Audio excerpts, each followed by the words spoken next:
سہیل وڑائی صاحب نے بالکل بھی نہیں کہا کہ میں نے انٹرویو کیا تھا. کہاں پہ انہوں نے کہا؟ اگر کہیں لکھا ہوا ہے تو آپ بتا دیں.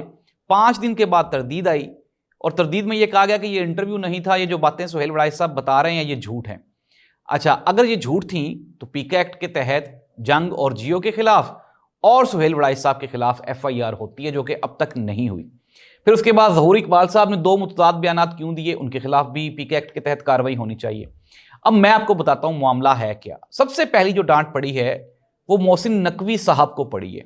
کس سے پڑی ہے اب یہ ذرا سنیں. جب یہ ساری بات چیت ہو گئی, سہیل وڑائی صاحب بہت قریب ہیں پی ایم ایل این کے, میاں محمد نواز شریف صاحب کے, شہباز شریف صاحب کے, کیونکہ ان کو شوق ہے بڑے حلقوں میں بیٹھنے کا. ہمارے استاد ہیں, انتہائی اہم شخصیت ہیں پاکستان کی, انتہائی مستند صحافی ہیں, بہترین کام کیا ہے, محنت کے ساتھ انہوں نے مقام بنایا ہے. ہمارے لیے وہ باعث احترام ہے سہیل وڑائی صاحب.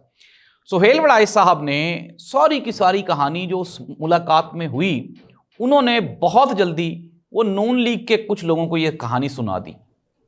جب انہوں نے کہانی سنا دی تو کہانی کے فوراً بعد وہ گروپ تو وہیں پہ تھا جو دوسرا گروپ اسلام آباد میں موجود تھا, انہوں نے ان کے ساتھ رابطہ کیا اور کہا کہ جی یہ آپ کیا باتیں کر رہے ہیں, یہاں پہ آپ ہمیں کہہ رہے ہیں کہ 10 سال کے لیے آپ کہیں نہیں جا رہے اور وہاں پہ آپ کہہ رہے ہیں کہ تبدیلی آ رہی ہے.